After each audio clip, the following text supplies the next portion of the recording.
Breaking news tonight, the object floating over the northern U.S. Is it a Chinese spy balloon? What the Pentagon It was the beginning of February, and in the United States, a balloon had set off a media storm. A Chinese spy balloon sailing over America. An enormous spy balloon the size. Where is the balloon right now? The Pentagon believes the Chinese were not only trying to watch the U.S., but listen too. By all measures, this was a news story worth covering. At a time of high tension with the United States, the Chinese had floated not one, but up to 4 spy balloons into American airspace. The reporting was legitimate.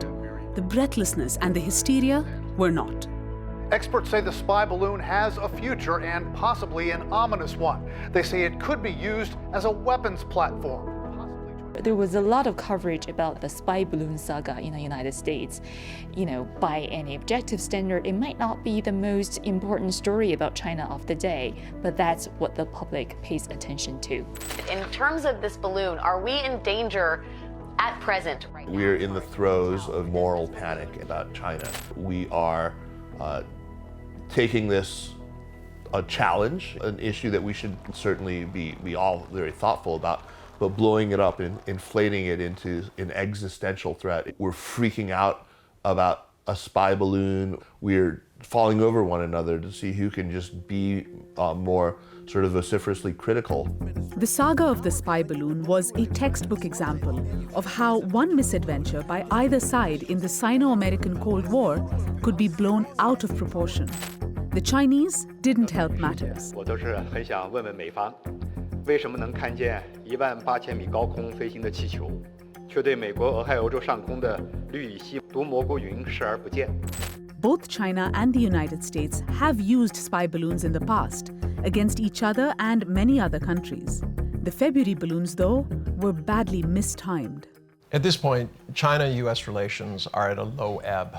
There's a lack of trust. Both sides believe that the other one is up to no good, and this prevents any kind of clear communication. The United States is on a mission to contain China, geopolitically and economically. China is not a passive player in this. China is determined not to let that happen, and they're not going to be put off by the U.S. The United States and China have been circling each other for decades. It started with the declaration of China as a communist nation in 1949, its immediate annexation of Tibet, the US's war in Korea in the 1950s, all of which coincided with a nuclear arms race. There were bilateral spectacles, like the so-called ping-pong diplomacy of the 1970s. In 1972, Richard Nixon became the first US president to visit communist China. The Americans were already in a Cold War with the Soviet Union, and Nixon wasn't looking for another fight. In the 50 years since, there have been flashpoints, such as the Tiananmen Square massacre in 1989 and the mistaken 1999 NATO bombing of the Chinese embassy in Belgrade. It's a tragedy, and it was an accident. Then came a period of increased trade following Communist China's embrace of its own unique form of capitalism. China grew increasingly assured as a global power, and the bumps in the Sino-American road started to grow larger. We had the horrible plague come in from China. Boy, oh boy, what they cost the world.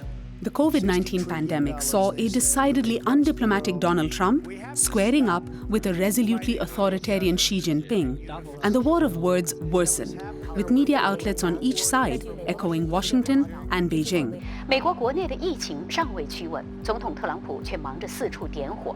Chinese government officials now installing fences in Shanghai, blocking people from leaving their homes for fear that they'll spread COVID. On American airwaves, one key misunderstanding keeps cropping up.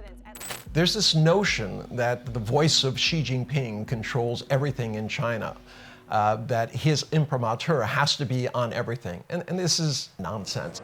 All you have to do is go on Chinese social media to understand that. Every day, there are all sorts of questions in China.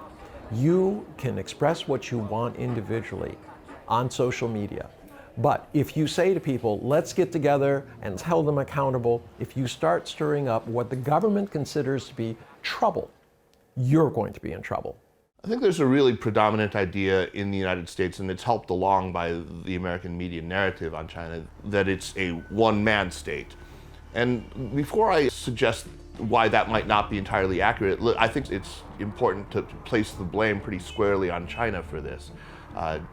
China deliberately projects that image. It doesn't want ever to show any cracks in the facade. It doesn't want to show multiplicity of voices.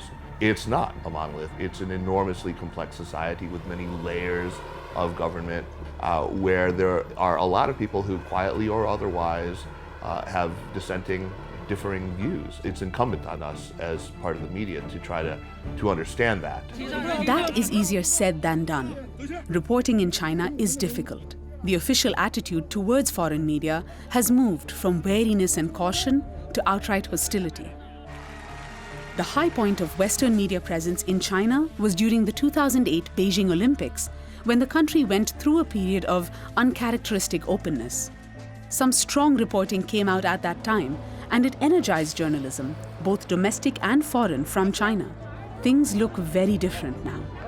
A lot of journalists, especially journalists from the United States, face visa restrictions, surveillance in China, harassment from the police, and sometimes expulsion from the country.